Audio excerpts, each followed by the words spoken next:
புதுக்கோட்டைக்கு வரும் காவிரி நீரை அதிமுக முன்னாள் அமைச்சர் அபகரிப்பதாக சட்டத்துறை அமைச்சர் ரகுபதி குற்றம் சாட்டியுள்ளார்.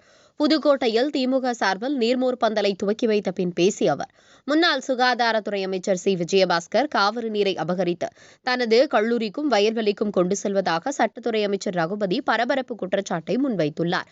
போதைப் பொருள் நடமாடும் மையமாக குஜராத் மாநிலம் செயல்பட்டு வருவது நாடறிந்த உண்மை எனவும் அவர் கூறினார். குஜராத் என்பது போதைப் பொருட்களுடைய நடமாட்டத்துக்கான ஒரு மாநிலம் என்பது குஜராத் நாடறிந்த உண்மை.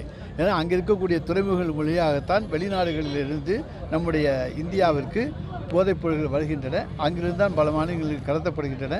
எனவே குஜராத்தில் போதைப் பொருட்கள் அதிக அளவில் பிடிக்கப்படுகிறது என்பது ஒரு அதிசயமான செய்திகள், ஆச்சரியமானதும் அல்ல.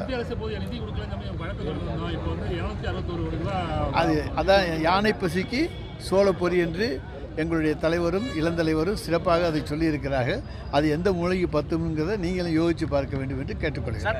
அவர் காலத்தில் அவர் எல்லாத்தையும் கோட்டை விட்டார். இன்றைக்கி பார்க்க போனால் புதுக்கோட்டைக்கு வர்ற காவேரி தண்ணீரை நான் சொல்லக்கூடாது, வெளியே வழிமறித்து அவருடைய கல்லூரிக்கும் அவருடைய வயல்களுக்கும் காவேரி தண்ணீர் கொண்டு செல்லப்படுவதை நீங்கள் எல்லோரும் கண்கூடாக சென்று பார்க்கலாம். இப்போவே போனீங்கன்னா பார்த்துடலாம், இல்லாட்டி கூட அடைச்சிடுவார். அதனால் இந்த சொன்ன ஒரு 1 ஹவருக்குள்ளே நீங்கள் போனீங்கன்னா பார்த்துடலாம்.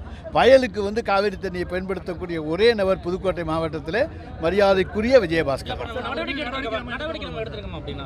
நடவடிக்கை எடுக்க போனோம்னா பிரச்சனைகள் வரும், என்னை பழி வாங்குறாங்க, எதையே பொழப்பா போச்சு அப்படின்னு சொல்லி உடனே அதுக்கு ஒரு போராட்டத்தை நடத்திக்கிட்டு இருப்பாரே தவிர, இந்த உண்மை இதை உங்களுக்கு மக்களுக்கு தெரிய வேண்டும் என்பதற்காக சொல்லுகிறேன். மக்களுக்கு பயன்படுத்தப்பட வேண்டிய குடித நீரை விவசாயத்துக்கு கல்லூரிக்கு தான் அவர் எடுத்துக்கொண்டு செல்கிறாரே தவிர, இன்றைக்கு அதனால் அவராலே பாதி தண்ணி இன்னைக்கு எடுப்போம். அதுக்காக அனுமதிக்க முடியாது. உரிய நடவடிக்கை. இதுவரைக்கும் அந்த பிரச்சனை, தண்ணீர் பிரச்சனை இல்லாதனால சும்மா இருந்தோம். இப்போ தண்ணீர் பிரச்சனை வந்திருக்கிறது. விரைவிலே நம்முடைய குடிநீர் வடிகால் வாரிய அதிகாரிகள் உரிய நடவடிக்கையை அதற்காக மேற்கொள்ளும்.